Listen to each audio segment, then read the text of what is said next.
Voy a continuar en nuestra misión de definir la consejería bíblica, pasando del término a la categoría. La consejería bíblica es un ministerio de la palabra. Ahora vamos a hablar sobre la diferenciación. ¿Qué es lo que hace a la consejería bíblica diferente de los otros ministerios de la palabra que comparten algunas características similares?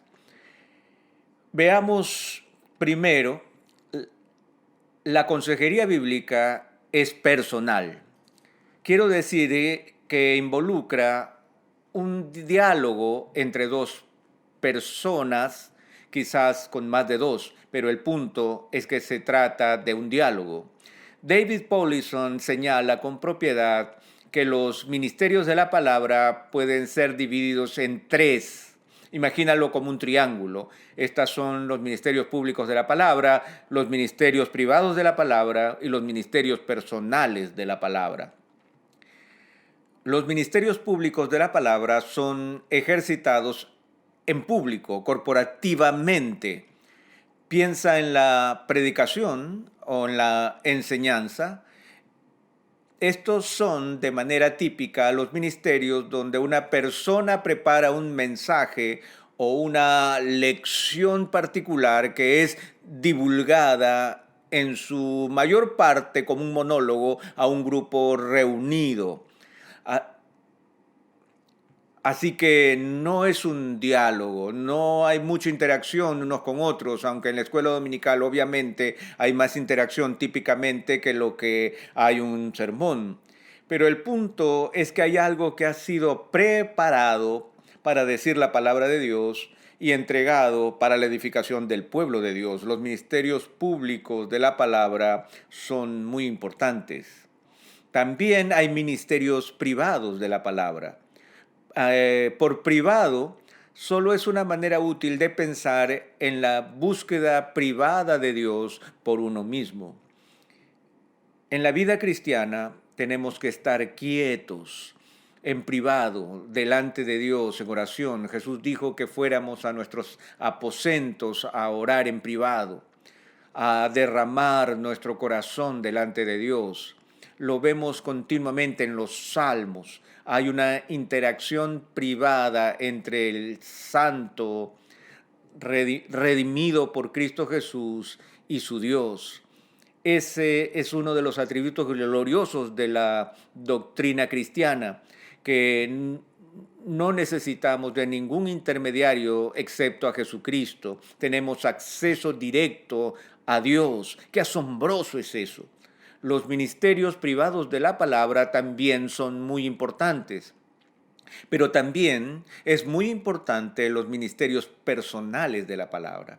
Por personal quiero decir que ellos interactúan. Hay un elemento en el cual un creyente conoce el corazón de otro y lo está ayudando a buscar al Señor Jesucristo para que entienda su experiencia a la luz de lo que las escrituras presentan. La consejería no es el único ministerio personal de la palabra. Hay otros tipos, pero esto es personal. Otros tipos pueden incluir grupos pequeños o grupos comunitarios, si los haces correctamente, discipulado uno a uno, como el mentoreo o algo similar que incluya un compañero de rendición de cuentas. El punto es que en esas situaciones no están sentados en una cafetería o en la sala de una casa con una de ellas con su bosquejo de sermón que va sacando y que está solo hablándole a alguien más. Lo que hay es una genuina interacción. Eso es lo que quiero decir con un ministerio personal de la palabra. Entonces, la consejería no calza en la categoría pública o privada, sino que calza en la categoría de ministerio personal de la palabra. La segunda diferencia es que involucra observación. Proverbios 18:13 dice: el que responde antes de escuchar cosecha necedad y vergüenza. Esta es una declaración poderosa. Este es uno de mis versos favoritos en que la Biblia explica la importancia de la consejería en ese sentido como ministerio personal. Lo que decimos es que los humanos somos finitos y limitados en su entendimiento. No lo ven todo desde el inicio. Entonces tenemos la tarea requerida de obtener información primero antes de entregar consejos o cualquier otra información que sea necesaria. Eso es sabio. Quiero decir que el proverbio dice que es necedad y vergüenza hablar antes de que el tema es entendido. No sé si has pasado por la experiencia de buscar consejo de alguien, ya sea consejo formal o simplemente de manera informal. Lo que haces es dar un panorama de tu problema sin dar mayores detalles y ya te están saliendo con algunos consejos. Algunas veces la conversación empieza y ellos ya saben cuál es el problema y empiezan a aconsejarte sin siquiera oír nada de lo que tienes que decir. ¿Cómo te hace eso sentir? Bueno, es probable que no muy dispuesto a escuchar el consejo. ¿Por qué? ¿Porque eres orgulloso? De seguro lo eres y de seguro eso está pasando. Pero también es legítimo decir que alguien más está siendo orgulloso al no reconocer que ellos tienen que observar, que tienen que entender la situación antes de poder hablar con sabiduría al respecto. Entonces, en otras palabras, lo que intento mostrar es que en la consejería le ponemos gran énfasis a entender la experiencia de la otra persona para que podamos luego entregar las verdades eternas que podrían ser útiles y apropiadas para esa situación en sus vidas. Déjame ilustrarlo de la siguiente manera.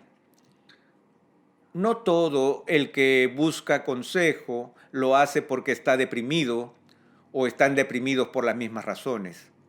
No hay dos personas que experimenten depresión igual.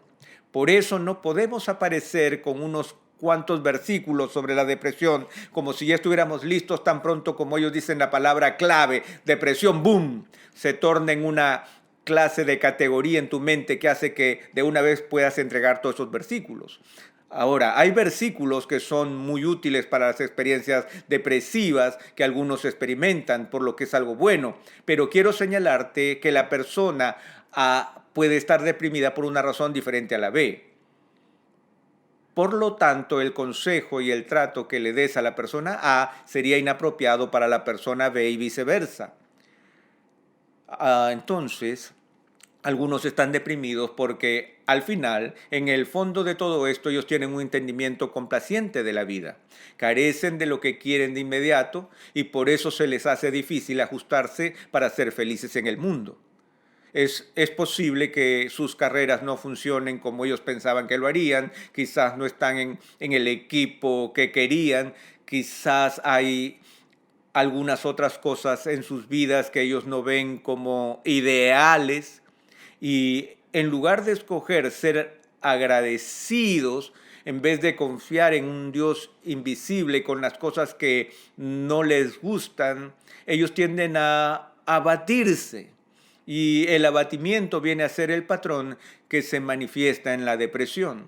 Bueno, esta es una razón muy diferente a la de otros que están deprimidos porque quizás ellos están simplemente abrumados con el estrés y las presiones de la vida. Quizás otros que podrían manifestar síntomas similares de depresión, pero que la causa está más relacionada con el hecho de que ellos viven en un temor constante de que que no van a ser capaces de hacer lo que se espera de ellos. Y tratar de mantener la careta, mantener un disfraz contrario, los está alejando más y les está robando el gozo. Por eso uno habla con dos personas de diferentes maneras. El primero, el complaciente, necesita entender que Dios nunca afirmó que la vida sería fácil. De hecho, si lees en el libro de Eclesiastés te darás cuenta que esto no es ni de cerca el caso. Descubrirás que hay un misterio en la futilidad de la vida que Dios reconoce. Lo que tienes que aprender, lo que le dices a esa persona, es que tiene que aprender a aceptar el mundo como Dios ha permitido que sea en este tiempo y aún empezar a dar gracias a Él por la gracia que Él promete. Darle gracias por el por el hecho de que el Señor estará contigo y no te dejará ni te desamparará en la dificultad, ¿ok? Pero ese consejo quizás sea aplastante para esa otra persona que también está deprimida, para la que se siente inadecuada de poder funcionar bajo las presiones que caen sobre él, es la que necesitará oír las noticias liberadoras de que nuestra confianza no se supone que esté en nosotros y en nuestro desempeño en primer lugar. Si leemos pasajes como Filipenses 3, versos 4 al 11, vemos que no estamos supuestos a poner nuestra confianza en la carne. Nuestra única confianza ha sido siempre que Dios nos conoce, nos ama, que Cristo se dio a sí mismo por nosotros. Y si Él promete salvar tu alma, en darte paz con Dios, ¿no te dará también libremente todas las cosas que necesitas para responder a las presiones que Él te da? Entonces, mi punto es que solo entenderás la diferencia entre dos individuos al observarles. Hay un largo proceso de observación, uno que le vamos a presentar en este curso. Algo muy relacionado está en el número 3, la tercera diferencia. Es específica para el corazón. La consejería bíblica es específica para el corazón. Cuando la gente llega a entender su experiencia, significa que están entendiendo cómo sus corazones están respondiendo a sus circunstancias. Eso es lo que le da forma específica a lo que estás observando. El número 2 es que eres observador, pero el 3 es un poco más detallado en lo que estás observando. La consejería bíblica pregunta cómo es que un agente moral creado a la imagen de Dios, con toda la belleza dinámica de un corazón que opera como el de Dios, en el sentido que piensa y entiende, desea y siente, se compromete y escoge, ¿cómo es que ese corazón que está latiendo, cómo responde a esas circunstancias y relaciones que lo rodean? Eso es lo que estamos tratando de observar, porque sabemos por la palabra de Dios que todo lo que sale de la boca, todo lo que viene a través de nuestras manos, todo lo que producimos y sus resultados es finalmente el resultado de algo interno. A eso se le conoce como el corazón. Diremos mucho más al respecto mientras avanzamos. Pero a diferencia de otros ministerios de la palabra, la consejería nos permite la oportunidad de hablar llanamente con la persona como individuo, ayudándolo a evaluar qué es lo que su corazón está haciendo en respuesta a los problemas de su vida. No somos lectores del corazón, nadie ha dicho eso, el Espíritu Santo es el único que puede hacerlo. Debemos cuidarnos como consejeros de asumir que conocemos más de lo que podemos. Pero tampoco queremos cometer otro error al pensar que es imposible acceder por completo al corazón, entender lo que podría estar pasando en el corazón de otro. Porque la Biblia está siempre hablando acerca de las acciones y palabras externas de una persona que dan evidencia directa, el fruto de la raíz es directa evidencia de lo que está dentro. No somos el Espíritu Santo, no podemos ver directamente. A veces quisiera tener un Espíritu Santo metro que pudiera insertar en el pecho y que me dé una lectura, pero no se puede. Pero podemos evaluarlo y ayudar a que sepan de dónde vienen las respuestas. Eso es lo que quiero decir con específico al corazón. La cuarta diferencia de la consejería frente a otros ministerios de la palabra es que está estructurado. Es estructurado. Lo que quiero decir es que la consejería es una relación única en la que, al menos por un tiempo limitado, es estructurado alrededor de una tarea específica. En otras palabras, existe una agenda en la consejería. No nos disculpamos por esto. Hablar de agenda, hablando de connotaciones, tiene una muy negativa connotación. Si alguien tiene una agenda contigo, me hace sentir, oh, ya veo, están tratando de arrimarme a algún lugar y llevarme en una dirección específica. En consejería, uno llega con una agenda. y uno tiene que ser sensible a los deseos de que lo que el aconsejado ansía de la consejería, con mucho cuidado. Pero parte del trabajo del consejero bíblico es ayudar a enmarcar esos deseos a la luz de lo que la Biblia señala como ideal. No solo estamos arrastrándolos y llevándolos de los pelos, no es lo que quiero decir con tener una agenda o ser estructurado. Lo que quiero decir es que te pones de acuerdo con las metas que ellos deberán perseguir a la luz de la palabra y luego estás estructurando la relación alrededor de eso, para lo cual les dejas algunos ejercicios a realizar. Mucha gente le llama deberes, no me gusta ese término porque los hace sentir como si se tratara de asignaciones y a mí me suena como cognitivo. Es una buena palabra si la usas, no la haré de esa manera. Usaré el término trabajo preparatorio. Esto viene de las palabras de Primera de Pedro 1:13, donde se nos dice que preparemos, ceñid vuestro entendimiento para la acción, poned vuestra esperanza completamente en la gracia. Lo que quiero decir es que uno le va a dar ejercicios en la palabra y ejercicios que facilitarán el tener ciertas conversaciones con relaciones claves en sus vidas o ejercicios para usar alguna verdad de la Escritura o leer ciertos libros como preparación de un corazón que está siendo fortalecido para que responda en formas más justas, más productivas y mejores con las situaciones que lo rodean. Una relación de consejería se establece para lidiar con los problemas específicos de una persona. He oído que se critica a la consejería como centrado en problemas, ¿ok? Que no es centrado en Cristo o la Biblia, sino que está enfocado demasiado en los problemas de la gente. Soy sensible a eso, no paso por alto esa crítica, pero creo que vamos a hacer consejería bíblica, ¿cierto? No es una crítica legítima y esta es la razón. Yo usaría el término y decir que la consejería puede iniciarse como centrado en los problemas. En otras palabras, la ocasión que origina la relación de consejería puede ser un problema particular o una prueba en la vida. Allí esto es apropiado. Pero la naturaleza misma de la consejería bíblica no es poner el foco en las complejidades del problema, sino entender esa dificultad a la luz de un nuevo centro, a la luz de Jesucristo. Quisiera argumentar que la mejor consejería bíblica está centrada en Cristo, aun si se inicia con problema y se estructura alrededor de la tarea de ayudar a aliviar ese problema. Pero eso nos mueve a la quinta diferencia, la quinta característica. La consejería es temporal. Es temporal.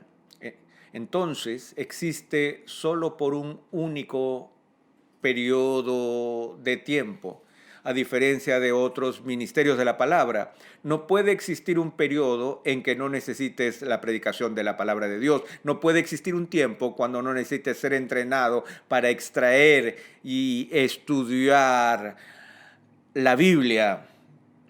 No puede existir un tiempo cuando no necesites comunión cristiana y rendición de cuentas.